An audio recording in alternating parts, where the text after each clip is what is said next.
Hey, speaking of Christian Dior, Joey Porter Jr. revealed to us on our show over a week ago he was rocking. He would be wearing a custom Christian Dior suit.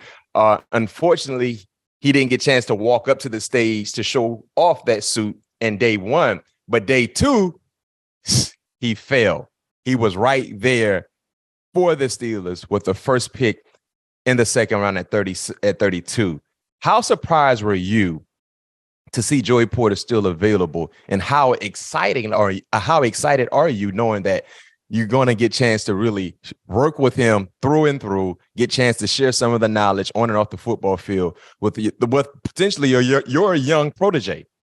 Man, you know what's crazy about, I was watching the draft, I was watching, the entire first round and watching it go by. And when I saw Gonzalez go, when he went 17, whenever he went to New England. Yeah, he went to the Patriots. The Patriots and Steelers swap picks. Yeah, I said we might have a chance to get him just because looking at the picks after that, they wanted corners, but knowing the teams, they wanted like more shiftier guys, more guys that's a little bit smaller and per se. And I can't even know who went. So I know Deonte Banks went. Deonte Banks was the only corner to go after Christian Gonzalez. And what's his measurements? He around 6'4", like 197. He ran 4.3 also. Okay. So it came down, it's basically was going to come down to what teams want, in their corners. Yeah. And teams after Christian got picked, I knew it was going to be one team that was possibly going to need a corner, and that was where Deonte went. And he went to, what did he get picked to? Deonte went to the Giants.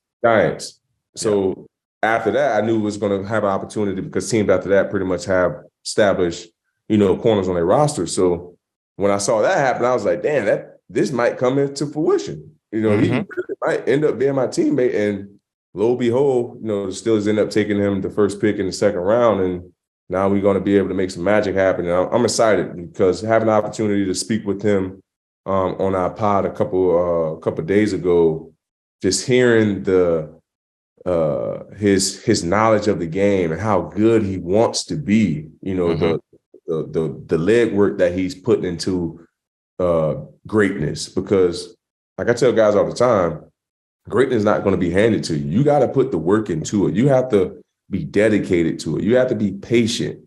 You have to be, honed in on your craft every single day, throughout the year, even if you're just chilling on the plane. How can you get better? And just having a conversation with him, I sense that from him. So I'm very excited to be his teammate. And like I said on my hit, man, it's going to be crazy playing with him. And I guess I have a feeling what LeBron is going through playing with a colleague or ex-teammate son. Yeah, you can really feel like LeBron because you were teammates of Joey Porter Senior, my bad, and now you play with his son, so no question. Oh man, that's unique. So what are the first thing you're planning on sharing with Joey Porter in regards to playing corner in the next level? What if you can, let's say I'm Joey Porter Jr. right now. I walk up to you, Pat P, man. What I need to know, Pat P, like what I need to know for me to be able to be at my best in regards to covering these guys on Sunday. What would your response be? First and foremost, man, your body.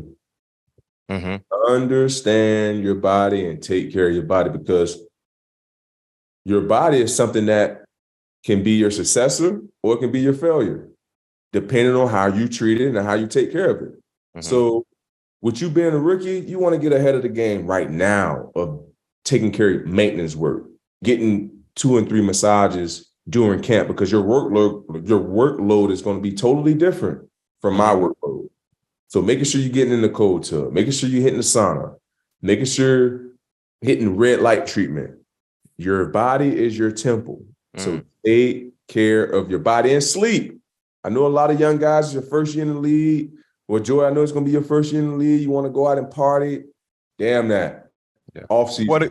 The good thing about Joey, he's a Pittsburgh kid. He actually drove after they drafted him. He drove to the facility because they still reside in Pittsburgh. So he's not in an unfamiliar city atmosphere. So it's not like everything is new to him. So he should be well endowed in regards to knowing what to do and what not to do. So that's the good thing. And like I said, you got 9 months. To me, this how I treated it. You know, even when I was a rookie, you got 8 months to give your craft all you got. Yeah. Everything you got. Everything. And then the other 4 months, you can relax. No question. So for those 8 months, you got to be dedicated to your craft, to yourself, and also to your teammates. Because to me, I didn't want to let my teammates down. I mean, Adrian Wilson, you know, Darnell, those guys will tell you, with me being a rookie, I didn't want to let those guys down because I knew how much the game meant to them. Yeah. And for me, I knew how much the game meant for me. So my performance, every time I went on, put something on wax on Sundays, it meant something to me. So I wanted to make sure that it showed. So therefore, we said the body. After that, because you're good enough. You're in the league for a reason. There's only 2,300 of us. So you're good enough to be here. So now you got to do the things to stay here, which is, like I said, number one is the body. Number two, be a student of the game. Yep. You have to be a student of the game. You have to watch yourself. You have to watch numerous opponents because everybody's different. So you have to understand how to adjust to certain opponents. So you have to really be a student of the game, understanding how guys different releases, how guys different breaks. Like Justin Jefferson and D Hop, they break out of routes totally different. You know what I mean? So you have to be able to understand that going into games. And the last thing I'll say is, I already said, get your rest, you know, you take care of your body, film study. And the last thing I'll probably tell Joey is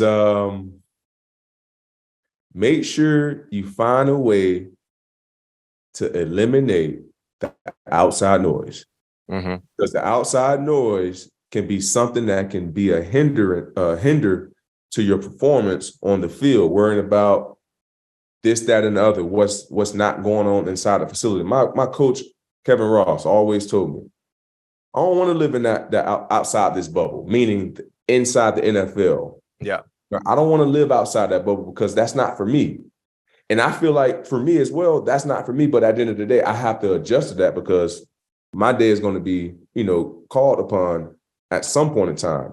But when you come inside that bubble, come inside that facility, nothing else matters. Because if you put bad stuff on tape, you're in the training room, or you're not being what the organization wants you to be, you're going to be right at home facing those problems that shouldn't have been problems, you know, heading into something that's so valuable and important to you is and that being the best that you can be as a ball player to still continue to provide for whoever that it may be, because everybody got different agendas. But if you want to continue to still do that, you have to find a way to block out the outside noise, take care of your body, and be a student of the game. No doubt. No doubt. Hey, because 13 years, and it's proven, that's what I did, hell. It go by fast, don't it? No question. So whatever advice you can give him, clearly it worked because it worked for you. It worked for you.